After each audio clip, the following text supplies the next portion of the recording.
Welcome to the show. Today's episode is proudly sponsored by Grow Generation, where the pros go to grow. More on them in a bit. Welcome everybody to the Anime-Versal Reviews podcast, where we review anime, just like the title says. That's right, guys. That sound means that we are back for the Anime-Versal Reviews podcast, and this episode is, as always, sponsored by those great people all over at growgeneration.com. It's where the pros go to grow. Their link is in the description below. Be sure to check them out. Let them know who sent you over there. You know, LRM Online, Genreverse, LRMornings, Anime-Versal, you know, just as long as they know it was Kyle Malone at that Kyle Malone on Twitter, at that one Kyle Malone on Instagram. Am I good guys? Yeah. I can leave. You guys got the right. Okay, good. Yeah. All right. Oh man, welcome guys. We are here to cover the first of the last 3 episodes of the Stone Wars, Dr. Stone, the Stone Wars, episode 9, which was called what again? I don't remember. To destroy and to save. Yep, that's right. To destroy and to save. A very, very interesting title. That definitely fits. But let's go ahead and do what we usually do and get some initial reactions, starting with Christine. I honestly wasn't all that happy with it, and it was because of the ending. So we can get more into that later, obviously. But yeah, I was not pleased with the ending. Brian. I thought it was great until the end, but it wasn't the plot, it was the pacing, and we'll get into the details of my issue. But yeah.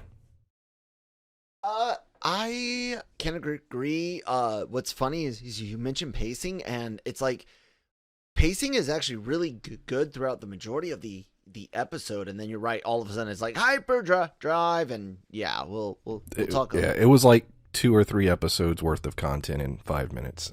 That's how I felt. And definitely. Where you like, I could see where they can where they could, you know, expand, but I could also see where they wouldn't want to.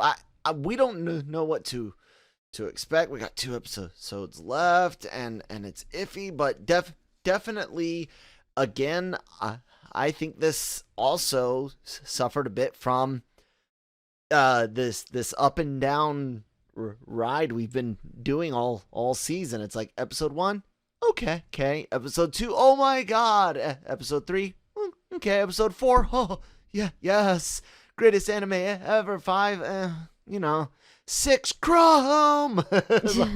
And then like 7 was okay. Then like last week was fucking amazing, and then this week again it's I don't want to call it inconsistent, because it's still consistently good. It's just not consistently a plus. And and that's okay, because like something that just popped into my head, The Greatest Showman. Mm-hmm. I couldn't stand it. I couldn't get past 15 minutes of it, is because it felt like an emotional high that wouldn't come down, and it's like, I'm done with you. I can't deal with that. So there needs to be highs and lows. You know, it can't just be up. Like I get that the general idea, but I can't think of a time where I ever sat back and went, this is too much fun, or too much positive, or too happy. I'm not saying that it's like an valid thing. I don't think I've ever experienced that. Brian, what do you think about the up and down thing? And have you ever experienced what Christine's talking about with like being like on too much of a high? It's like too positive, not necessarily corny, but like just too happy, I guess. Not just happy. It's just like the intense emotion. It doesn't matter like what type of emotion, where it's like with this type of show, it's like on the edge of your seat. Mm-hmm. Do you really want to be on the edge of your seat like the entire season, or should there be times where your brain can rest a little and sit back and enjoy, and then get back to the edge of the seat, just to get some different, what's the word, like I'm trying to variety. I guess you could go with variety. Yeah, so it's that way, it's not just one thing where it's like 10 10 10 10 10 10 10 10 10 10 10, and then it's just like, oh, there needs to have some different, have I something think a you little can different. I think you can come off the edge of your seat without dropping in quality. But Brian, your response? We take a show like Game of Thrones before the last season, and always the episode before the finale was the one that was insane. You're like, oh my God, you can't top that. And typically the final episode didn't top it, and it sort of came down. And maintaining that high, consistently for a live action show, that usually it's budgetary reasons is the problem. Yeah. But it's tough because a show like Dr. Stone, they have to not only be worried about individual episodes, as far as pacing, they also have to worry about the overarching story. Had I watched this episode with all of them together, I might have thought differently. But watching it on its own, it's sort of different. And now we're in binge culture where we're used to watching 10 episodes in one sitting. That I don't know. I think it's just this complex actually topic when you really think about it, as far as how a show should be paced. We've discussed that on LRMornings and Marvel Multiverse, where we've said some place anime is not going to do it, but out west, some of these places might want to consider looking at chunky releases, where it's like, hey, it's really good for these 2 episodes to come out this week, story-wise, while next week this one episode will be okay, but in this, if it's like a longer series, you might have a week where you really need 3 episodes to drop, either all in that one day, or at least maybe Monday, Tuesday, Wednesday. With streaming, there's a lot of leeway. True. So and like you said, with streaming, the rules can be changed. We don't have to follow the same formats because they have that option. Absolutely. So let's go ahead and get into breaking down this episode. Fastest recap ever this season. Like, hey, we're the battle team. We're going to fight. They're the science team. They're going to science. Roll credits. I actually liked that. Brian, what'd you think about that? I thought it was perfect. The way the last episode, the cliffhanger, we needed to jump right in. Yeah, I agree. Christine, do you like it? Yeah. And it is a really cool little recap, and again, all they do is basically set up what's what happened last time real quick, just in case your power went out, or I don't know, Funimation was down for 2.5 hours and I had to watch this for the first time on a fucking Android tablet. Fuck. Anyway, sorry guys. It was after they come back from the credits, Gen's really like, freaking out and stuff like that. I will say I love the animation in this episode, both some of the way they use still shots, and of course the way they use just like eyes and stuff again, which is something Brian and I have talked about with Tsukasa. There was so much emphasis on several characters' facial expressions and the way the camera basically zoomed in, or the way they animated it. Yeah, and like the lighting, several shots and all that.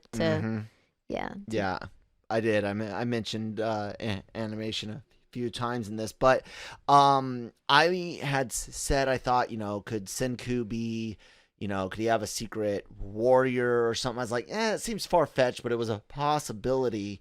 But now we know what he was going to try to do. He wanted to make a bomb. That's what he wanted to do. He basically wanted to make a fertilizer explosive. And it's funny because he's working with Gin. Gin's freaking out. He's like, well, what about Chrome? Chrome's a better scientist than I am. So Senku's like, let Chrome be Chrome. He's probably got plans and ideas of his own.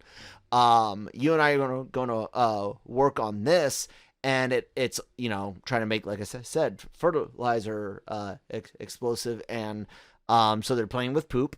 Yep. Which if you watch Scrubs, you'll know that everything, including explosives, comes down to poo. And it's just a fun little scene. I like Chrome again going, what can I do? I know I saw something, hearkening back to what made him go down the route of sorcerer and then, scientist. It was, trying to find something that would help Ruri, but also just natural inquisitiveness about nature, natural sciences, and see what's around you and pick it up. And so he goes off to do that while Gen makes a wonderful throwback joke to Senku's luck of the draw to the ground bout, where the first fight was the very, very last fight they wanted to see happen. Yeah. And Gen tells him, your luck's ucksay. So, and then we get to go out into the fight, but everything in the cave, Christine, what'd you think about? I enjoyed it. I did like how you had just said, let Chrome be Chrome, because like if you're pulling everyone in, you're not getting different ideas, and you need that. So, letting Chrome go off on his own, just stand around, look around, let the gears turn in his head. Y'all can bring ideas together, and instead of it just being like, let's just all work on this one thing, like that's not a good idea.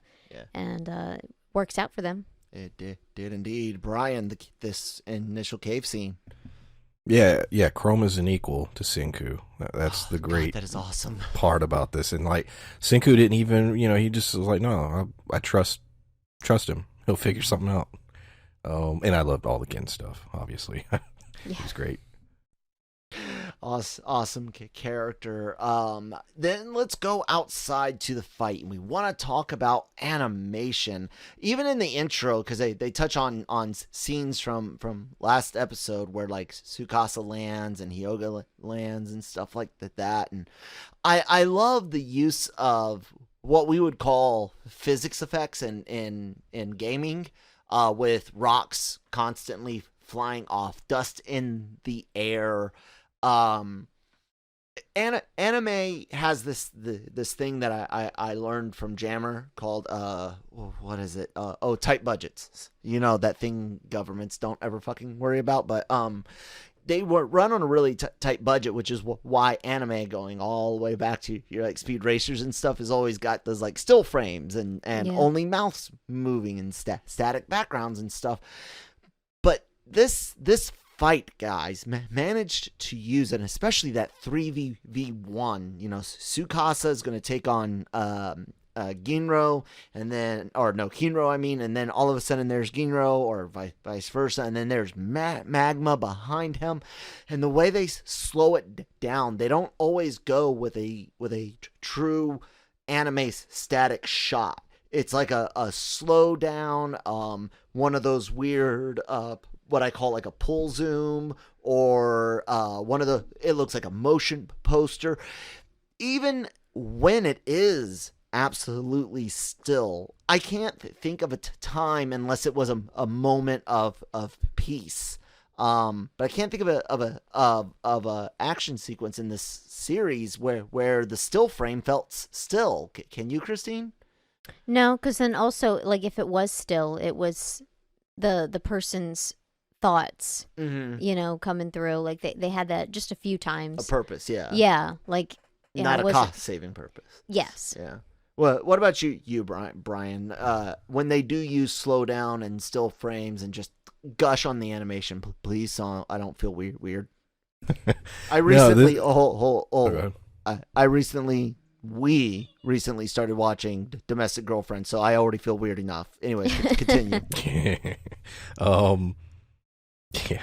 The Did you watch that video, Brian? I watched about half of it. Oh my god. Yeah.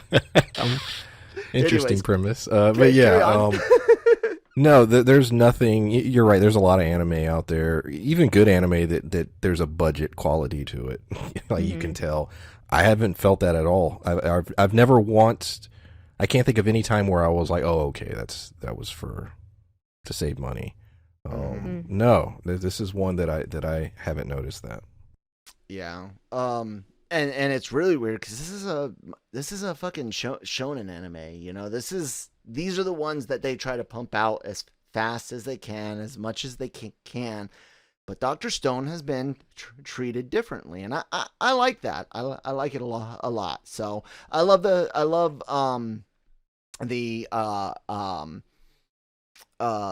fight with Kohaku and Hyoga.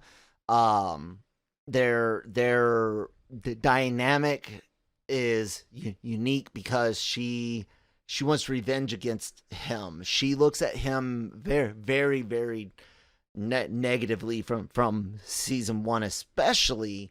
I can't remember if I don't think she knows Hyoga poisoned Tsukasa's men or not, but she still knows he's a good garbage person, and she's looking for revenge. She's looking, and man, she does a great fight with him, and she gets something a little bit later, but I don't know. Do we need to cover anything else in the outside? No, we got to go back into the cave now because we have the Chrome discovering some or first off, let me back up. The poop explosive not working. The ammonium nitrate, I'm guessing, is what he was trying to make. Not worked. No white crystals, and he's talking about, if I had some sulfurina, I think he calls it. Yeah, the sulfur.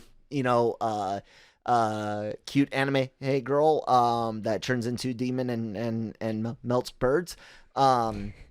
He's like, yeah, I wish I had some of that. I love that Gen points out that he's a magician and that he's always got tricks up his sleeves.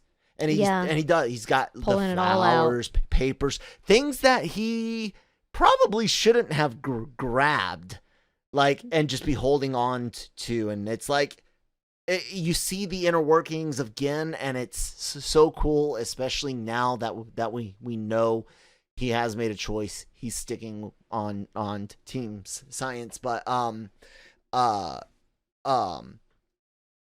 it's really, really cool. What's his Chrome comes in with some sulfuric acid from their tank shot, their exploding bladder, fake bullet basically, and it's a cracked case. It's got just enough left in it, and I already knew what he was making. I didn't, but then again, it's me. But I was in the engineers with the Army, and yeah. While combat engineers do explosives more often, at least when I was in, we still had to do demo ranges and things like that. So I thought it was great, Brian. I got really excited with the ammonium nitrate idea. But when I saw what else he was trying to do, I got super excited. And again, guys, another throwback. Look, I'm not even sick of it because we've gotten several throwbacks in previous episodes, and I don't remember if you were with us that night or not, Christine, but there was one episode 1 or 2 ago with crap ton of throwbacks, and Brian and I are like, was that new animation? Was it just cleaned up animation? Was it like it's a good throwback again to Dr. Stone, the soap. Yeah. He goes, I need one more thing. This is chuck full of glycerin, and I need it, and it's soap, and he calls back, and it resets the whole thing. This is the first sciencey thing, other than wood, fire, smoking fish. That's not. It was the first thing that he showed Tsukasa. That took multiple compounds and made them into something different. And boom, man, that to me is just. It's really, really cool, Brian, that they did that with the soap, and I do like how they throw in, don't try this at home. What do you think about that? Yeah, and specifically the soap aspect, it's one of those like, wow, were they planning this the whole time? As far as the writing, and I love stuff like that. I love callbacks to things that happen, at the very beginning. So yeah, absolutely, really cool. And what the next part is one of the greatest shots in the whole series. I absolutely loved it. Yeah. But yeah, the soap thing, I thought it was really cool. Yeah. Christine, soap. Soap is great. Do you? I don't have anything to add. Do you, Brian? Do you wonder if the writer of this manga, of the show, the creator's a Fight Club fan? You know what? I would honestly say probably, but there's a couple things in this you could say. Yeah. So I would lean towards saying probably. Yeah. Chuck Palahniuk might have a anime creator fan. I mean, well, who's not a fan of Fight Club? It's good. Great movie. Anyway, nitroglycerin, guys. That's what they make, and they do essentially, without Mecha Senku coming up, tell us how to make nitroglycerin at home, and very creatively say, Senku says, don't try this at home, kids. And I love Chrome. No one's gonna try. No one's gonna try this at home. Because you got to play with poop and stuff. Like, yeah. I don't know. I mean, you got gardeners out there, and they. Well, yeah. But there's some people who do get down and dirty with dirty stuff. So, but yeah, I don't think that Yeah, I hope no one's gonna try that. Although there's been people who have tried dumb stuff, so who knows? Yeah, we know about crazed ex-military people that think the government is after them, was after them, and what they did. And so yeah, but it's a cool thing, right, Brian? Like that little. Oh yeah. We're gonna do a Mecha Senku thing without doing Mecha Senku. Yeah. Yeah.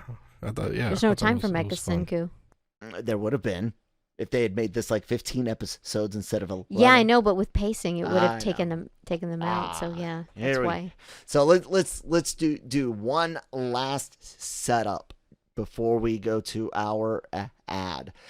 Animation again, guys. Here it comes. I want to say that I want to backtrack to when Kohaku is fighting with Hyoga again. Before they go into the cave. I think this is important because she tells him, she grabs this spear. Mm-hmm. That was her whole goal. She was basically trying to maneuver and get to where she could get close enough during a thrust that she could grab it, hold it. And he's like, fine, screw it. Give me my spare. Like, I'm going to let you have it. I don't care. Come here, minion. Yeah. Give me my spare, yeah. He calls her pathetic and desperate, and she's like, I'm not desperate, dude. We're just buying time. It's like, I have no doubt if she thought flashing him would distract him to give Senku an extra 5 set. No, I'm not. It's funny, but like legitimately, she straight doing whatever she can. She says it. Look, we're not desperate. Do you not see all around you, the battle team? All we're doing is buying the science team time because science is going to win. We have all put our faith in science and in her Senku. And her explanation is buying time. It's, let me tell you my plan while you just stand there and listen. Yeah. I love it. It's so important because it points out to Hyoga's arrogance, one, and it also points out to some growth in Kohaku, who we know is also capable of not necessarily running her mouth like Chrome does, but running off to a fight. Yeah, she's a little bit of a hothead. Yeah. So this was great character development for me, for her. But right after that, Tsukasa goes after the cave. Taiju goes to stop him. This beautiful animation happens as Kohaku's narrative. People are talking, battle going on. All of a sudden, everyone starts looking up, and it clicked, because it's one of those things that you saw in the credits that you didn't realize was important, because they just got to paper three episodes ago. So this one paper airplane in the opening credits that's there, I never fucking thought of it, and never. I thought Senku's going to teach the kids how to make paper plane, or Gen will teach kids make paper. Dude, no, they fucking put nitro. It's a great moment, because Gen is the one that gets to do it. Gen gets to do science. He gets to say, hey, this plane folding will make this won this world championship for distance, a world record or something. Yeah, Senku crunches the numbers. They drop nitroglycerin on it because they want to get the explosion far enough away to not hurt anyone, but close enough to say, boom, motherfucker, look what we got. And there it is, man. This beautiful shot, these shimmering eyes of Tsukasa, and dare I say fear, when he sees that there's discoloration on the front of the paper, and then it hits and we get a beautiful boom. But before that boom, we have to before we get reactions to the beautiful animation, we're going to hear from our sponsors over at Grow Generation. Take it away. Grow Generation, where the pros go to grow. For all of your cultivation needs, Grow Generation has the right products, service and staff to make your grow successful. Go to www.growgeneration.com, where the pros go to grow. All right, thanks guys over at growgeneration.com. Make sure again you guys check them out. Link in the description below. Thank you guys for sponsoring the show. Brian, that animation, man, everything, what Kohaku had to say, and then getting into that plane coming across, and again his bit at science. The coolest part about it was it took all three of them to accomplish this. Chrome had to go find the bottle, then the acid. Senku obviously is the one figuring out how to make the nitroglycerin, and then Gen they needed a vehicle, because they're like, all right, we have it. How do we deliver it? And the fact that it was that trio, that group that was able to solve the problem to create it. Great scene. Absolutely loved it. Like you said, I loved everyone looking in the sky, and Tsukasa, the look on his face. The explosion itself was really cool, the way it was animated. And it's like, wow, they have a legit weapon now. Like, and even all of Tsukasa's guys are just like, oh shit. Like everyone's like, all right, it's over. Yeah. Pretty much. Great. Do you think that was fear in Tsukasa's eyes? I know he gets control again of himself, definitely, but I think he looked at that, and again, it reminded me of when he finds the cell phone. It's like, fuck. Like surprise, maybe not fear, but he's really taken aback. Okay. I think it's more like that instead of fear, because he knows his enemy, and he knows his enemy is not wanting to hurt people, but it's I can't believe you just made that, kind of thing. So yeah. Right, but there's one additional thing, and it comes into play very, very, very near the end. We learned an episode or two ago from Yukio, that all is not quiet in the Tsukasa Hyoga front.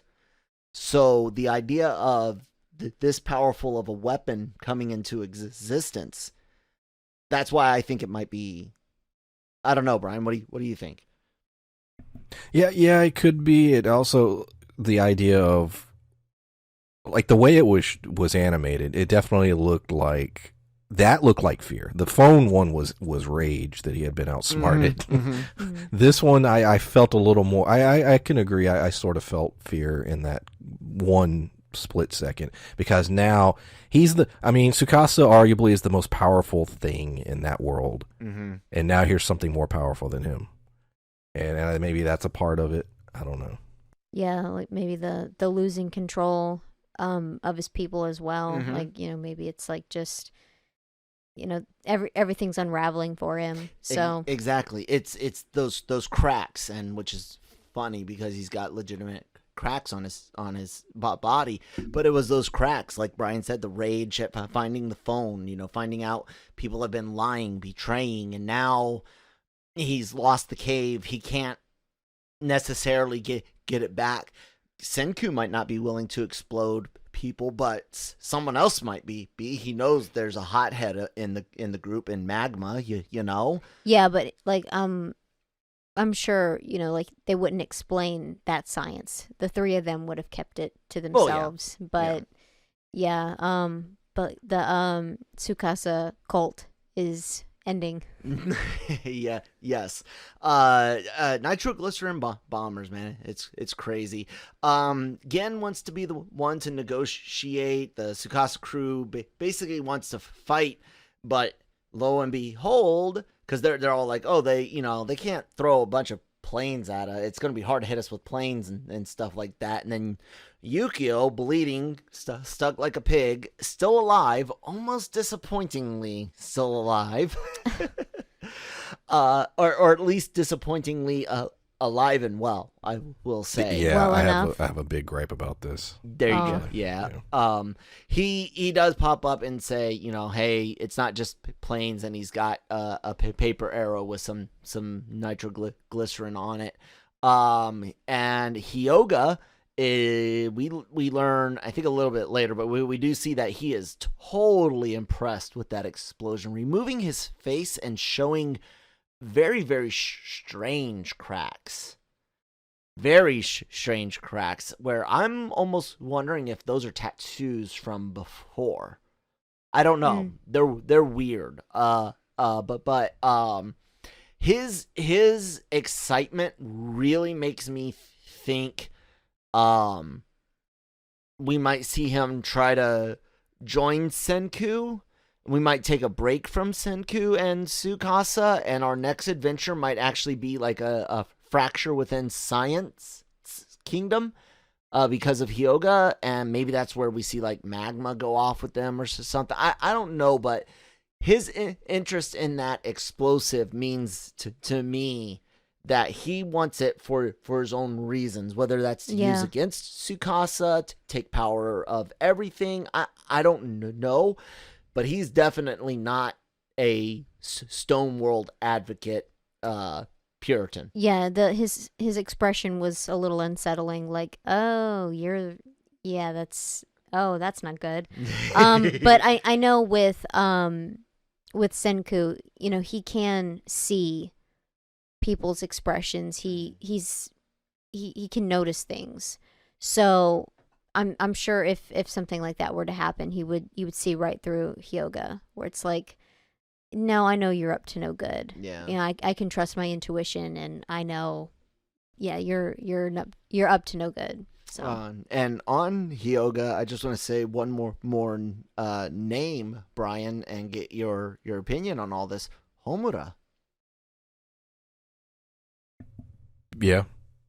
I want to go back to the Yukio real quick. Yeah, that too. Okay. He didn't have to die. I didn't need that, but yeah. I mean, the amount of blood that was animated. He's up. He's good, and even into the next couple of scenes, all the way to the end, he's fine. And it's like, dude, you took a spear into your chest, gut, whatever, and they're not even. It doesn't appear that they're going to address it in any way. Yeah. Why do it then? Yep. I do like it. It is interesting that he did officially take a side at that moment, basically.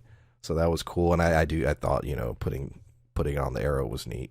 And as far as Hyoga, like, we have a whole star screen yes situation essentially. I kept thinking that. That that was the vibe I got. As far as up there. Good idea, Brian. the whole facial thing, it just looked cool. Maybe I don't. That was one of those. I think it was like, yeah, that just looks really cool. Oh yeah, it's. I don't very know. possible. I'm just throwing that out there. Cool villain look. Yep, very possible. I wonder. I really do feel like I don't know. I want to ask someone like what chapters of the manga are safe to read that will tell me if I missed any filler just for this that won't spoil anything in the future. You know what I'm saying? I won't even look at covers, man. Yeah, I accidentally saw an I'm not gonna say it. I don't know if it's official. I did accidentally see an image. You guys don't understand how hard I have made it on these two people. But because I am currently watching like 4 anime that are subtitled. I have no issues with subtitles. It's just whatever I see first, guys. I'm so sorry. But anyways, yeah, it's a minefield. It's interesting when they start negotiating, you know. Tsukasa's like, obviously, Senku, you've got everything planned, so why don't you just come out with your terms? What do you want? I want a ceasefire. And he goes, this is how and why I'm going to get it. Basically, he goes on and asks rhetorically some questions about Tsukasa's public persona, both in the stone world and in the past. And he guesses a few things, and then we get some narrative that we assume is going through Tsukasa's mind, and then Senku just guesses it at the end. He's been working on it for a while, but it's the expanded story of, I think it's Mirai or Harai. I couldn't quite hear if it was an Mirai H or an M sound. I don't. Things don't process in my brain all the time correctly, but Tsukasa's little sister, coma, brain dead. He did get beat up on the beach. His parent, we only see one parent. It's through like a shadow in another room. In the other room, there's bottles that. Yeah, don't know if it's a mom or a dad, but it doesn't matter. We get this look. Tsukasa's sister's essentially abandoned, and I hate to say this, and everyone's entitled to their own opinions. Me personally, I have a DNR. It's legit where as long as Christine's alive, she knows if the doc ever says it's below 50-50, or if it's been 50-50 for more than, a week or so, that's it. Let me go. I don't need to be stuck on this rock if there's an afterlife or not. Let me go. But not everyone is that way, and this is definitely a plot point for this. So we learn that he learns to fight, to earn money to support her hospital care and her life support, and that's it. And Senku helps deduce it, and he basically says, look, I think there's a chance that this fluid, when it turns her from stone, could potentially heal her like it does this bird he shows. And Taiju points out like it, healed Senku's neck after you broke it. But Senku makes sure he understands this is not a promise. It's just we'll do our best. And Senku tells, he says, what do I have for a guarantee from you? Tsukasa asks. He goes, nothing but my word. I'll never lie about science. That again, another throwback to season 1, to the time where Tsukasa says, promise me you won't go any further in science, and I'll let you go. And he's like, no, you can't lie. So I thought this was great. Brian, you've been such a big promoter of seeing, well, we all have, but you're the Tsukasa camp crier and I mean that like, the old bell thing, the bell crier. Like the Simpsons episode where Homer gets the bell and he's yelling the news. Oh, okay. Brian knows what I'm talking about. Brian, go. Kids. So, She's 33. She's not really a kid, guys. the whole thing. I love the flashback. I think we now know his motivation because there's a lot of mystery behind him. We know he's really strong and all this stuff, but we didn't know why. We didn't know what led him to that. We get the flashback. That was great. What wasn't great is literally the next scene, in my opinion. Trying to think if there's anything before we get to that. I like what his philosophy is. That no, I liked his philosophy. Okay. I actually like that. So I love that. In terms of him making his decisions of who lives, who dies, and the reasons for it. I liked all that. It was. I'll wait until the very end because I'll unload on that. Okay. Okay. Well, I had a problem with his this theology because like with the whole like why would you keep her hooked up? Because the doctor had said she's brain dead. Or not theology, ideology. Yeah, Anyways, go it's ahead. it's like she's not going to recover. Why would you keep her? Because like obviously I'm not a medical professional, but I know enough to know, you're talking bed sores, you're talking muscle atrophy, and they're never going to wake up anyway. So like, why would you pay for these resources, for a heartbeat? You're not going to interact with them. It's been a long time. He's grown up, he's in high school now when he was just like a little boy. So it's been over a decade, and it's like, you have to learn to grieve. You have to learn to move on and, not let the body suffer. So it's kind of like, yeah, this may be okay for him, if it's successful, but, in the real world, it's like, that's a really horrible thing to do to your loved one. Yeah. So for me, it just made me angry. And, how he sees the world makes me angry. And, you could have, just the way he's lived his life, not just like from the past, but in the stone world. It's like you smashed statues. You could have left him alone. Mm-hmm. You didn't have to do anything. You smashed them, and it's so annoying. It just the way he thinks, and it's like you could have just like built a new world and slowly integrated people, and it just be like, this is life. Get over it. You don't own any land. Everything maps are different. It's been 3,000 years. The landscape is different, so you have no claim to anything. Plus everything's gone, so it's it's just nature. And it just like, I don't know, I hate him. He just makes me angry. I can say this, and Brian and I will probably be a little different, but right on point here. Tsukasa does have a valid point about the resources and population, and even a valid point about smashing certain statues. I don't know if the writers think this far, but in my mind, the character of Tsukasa does.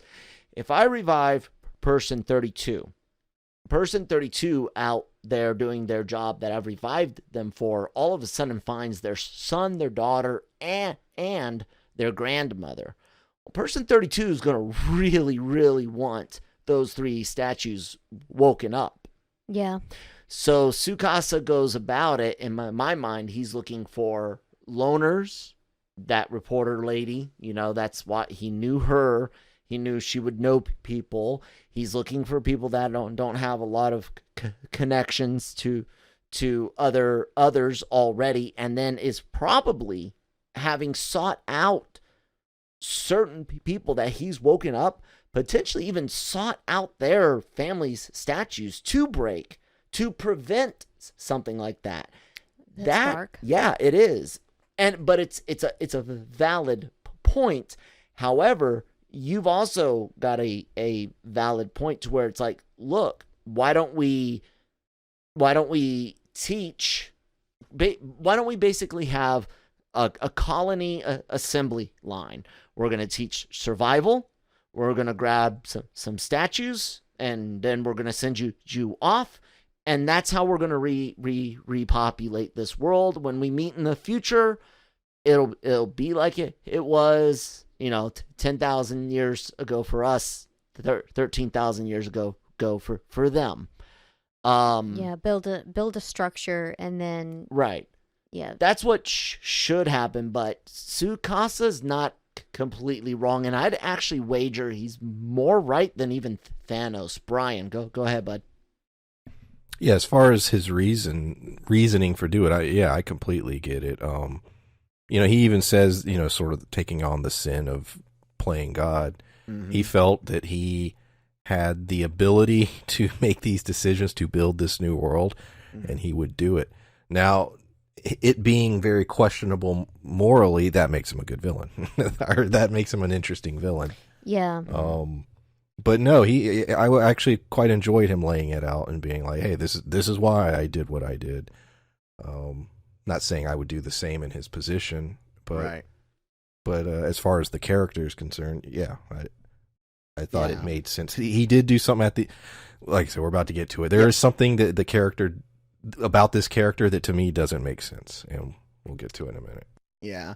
So they've been talking, and the original term that Senku used when he makes his deal, he's like, I want a ceasefire. I'll help try to save your sister. We'll try. In return, I want a ceasefire.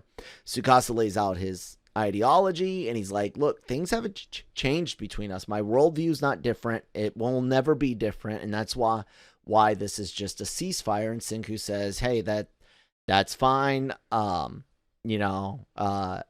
didn't really expect anything else.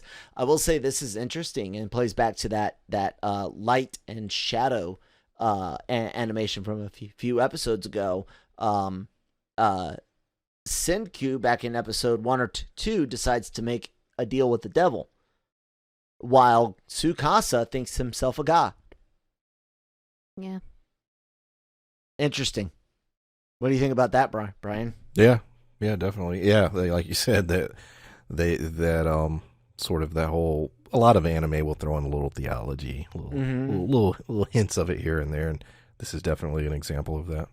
I love it. Whoever thinks that we are over analyzing this, you guys are just not having enough fun in life, because this is one of the greatest shows ever. So let's get to where Brian is going to get pissed off. I don't like it. Christine doesn't like it. They all work together. Basically, they banned all the supplies, the steam gorilla. Hey, we're all on our way to where the hospital was. I see Mount Fuji, so I'm assuming they're heading eastward, towards somewhere outside or in of old Tokyo. And then because they were southwest of it, if I'm not mistaken. But anyhow, they decide to, use dynamite to help them excavate, which is real. He tells the real story about, is it Alfred Nobel, the designing that dynamite? Yeah, I actually like that story in the whole Nobel thing. Yeah. And I even like what he says. He creates this. Was it for war or for excavation and civil engineering? And I love what Gen says. Well, what was it? I don't know. I don't care. It does what I need it to do. Yeah, it's a great tool. It is exactly that, and we could get so political from there, but we're not going to go that route because this is Anime-Versal reviews. But they end up finding Mirai Harai's statue. I don't know how she didn't age when he was growing up, but she still looks like she did when they first show her in the bed. He has this weird smile, and the episode ends. Brian, go ahead. All right, here's my problem. Everything that they've done with the Tsukasa story to me has made sense. Even the revelation about the sister thing, I was like, okay, I can go with that. What I didn't like, besides the pacing is a separate topic. I'm going to focus on the story part first. Okay. If she is so precious to him, she is the end all be all of his life. She's the motivation that led him to, becoming who he was. He never had never sent guys out to try and find her or dig her up. Now they needed dynamite to blow stuff up. So what? He would have had his guys creating tools and digging in. And I don't understand why it almost felt like a mistake in the writing. Like they introduced the character and didn't think that he would want her. Like I could see a whole plot line where he had, a bunch of guys over there digging and everybody's trying to figure out, well, what is he doing over there? And it's to find her. I don't know. It's the first time in the entire show where I felt I would have written it differently. And this show has not been one where I felt that ever. And this was one where I'm like, I would have done that completely different. And so maybe they'll fix it in the next episode. I don't know. And as far as the pacing thing, okay, we introduced the sister storyline. Okay, we got to find her, and then maybe we can cure her, and blah, blah, blah. We found her, 2 minutes. Yeah. No drama, no build-up, just found her. So all of that combined, you go for, and it was all within the span of like 5 minutes. You go from the Yukio thing irritating me. Then we introduce this completely new plot line. We speed through it. We find her. It doesn't make sense to me why he never tried to get her before. All that combined, the last 5 minutes, I was irritated. I really had issues with it.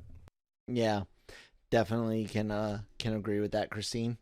I think with him trying to find her before all of this happening with Senku would have made his followers very angry. That's a potential. And I don't think he would have cared, though, considering how long he kept her alive. It's kind of contradictory. The thing is, it's like, what you were saying just a few minutes ago. He revived that reporter, and she knows people, and like, who do cult leaders seek out? They seek out the lonely. They seek out the people who have no one. Like I just exactly. Yeah. So, and then it's like you're trying to get them to stay with you, and then you send them out to go find someone for you, and you're gonna revive their loved one. Like, you're doing all this work for something, and it's like over someone who may or may not live. And I think it would have really angered his followers if he had done anything earlier. Now in real life, Brian, that makes sense. Do you think there's that amount of thought going into the anime? No. I mean, maybe they needed to explain that, or he needed to have lines. Somebody should have been like, well, why did you never pursue her? And he could have laid out, well, this would have gone against this, blah, blah, blah. It felt rushed. It felt like maybe there is more thought to it. Maybe there is, but they were like, we got 3 minutes. We're gonna jam it. We got to jam all this story into 3 minutes. Fucking COVID. God dang it. I do. I wonder if the virus hadn't hit, if this would have been more like, 16, 15. I think 3 or 4 more episodes probably could have been beneficial here, but it kind of again, it depends on what isn't in what is there something in the manga that's not here, and then is there were there cuts made that to even the animation, and because of voiceover work and animation work and stuff like that. So I am curious as to what potential things are missing. I think that covers it. This time we got nitroglycerin. That's pretty cool. And paper airplanes.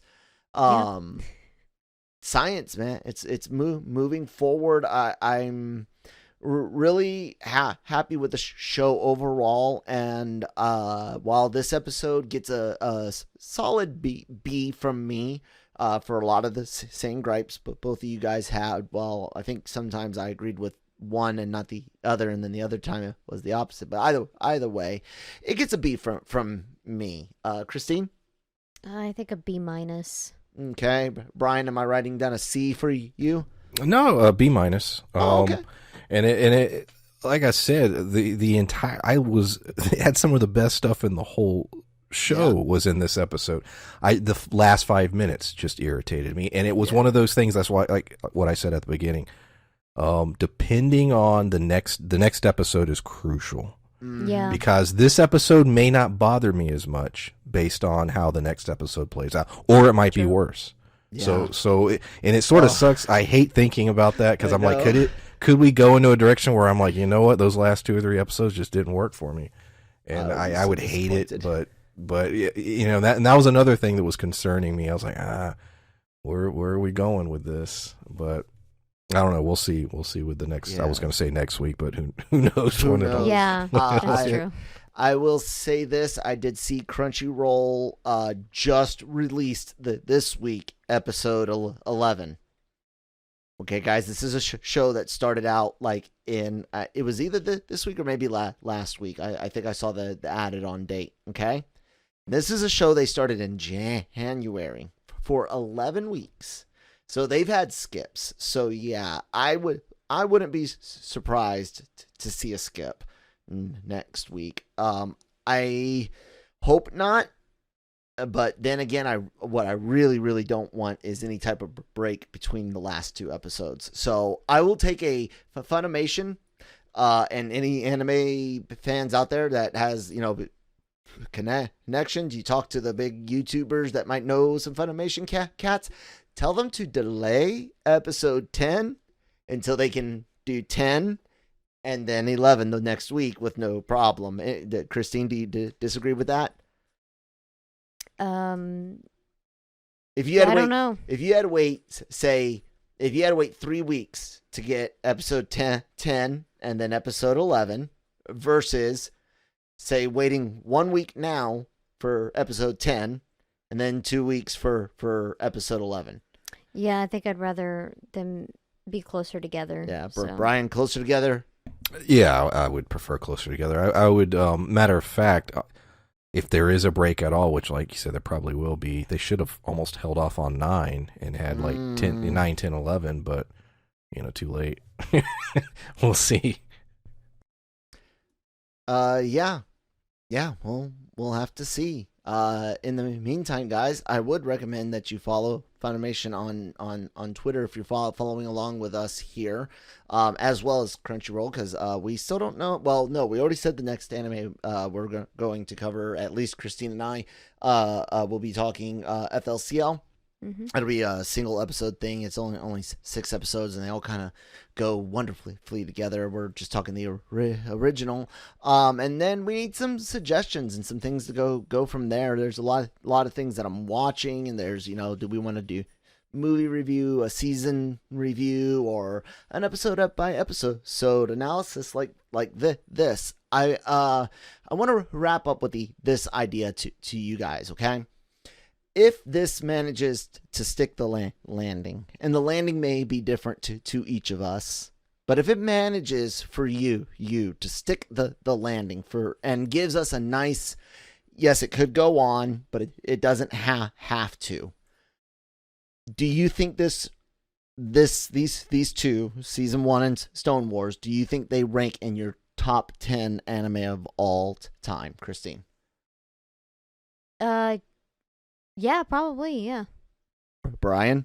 Yes. If this season were to, like you said, stick the landing, yeah, because the first season was almost flawless, and I've enjoyed this season. And the key to a good anime is, would I rewatch it all again? Yes. Mm-hmm.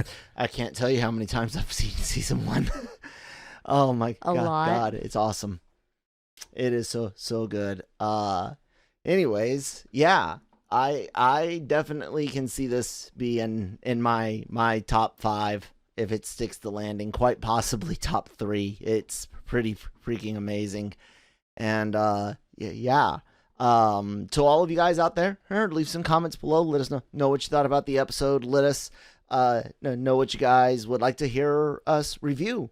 What are you watching? What do you recommend? And we're pretty much into anything except for the H word, because we can't really cover the H word here too well and make money. So other than that, guys, shoot us some suggestions. I do have bad news, everyone, though. Christine gave Gundam Wing the 3-episode tryout. She really needed to go to 5 because Relena's Secret comes out in 5, but she gave it 3, couldn't do it. I think it's time, Brian. It is official. My wife will never watch Mecha. It's not for everyone. I mean, there are genres of things that I'm not into. So I mean, it's fair. But yeah, if she didn't like that, no. No, I didn't. There's nothing else I could think of. That's one of the easier ones. I was actually fidgeting. I was like, I really want this to be over with. I'm hating this. This girl is weird. She's creeping me out.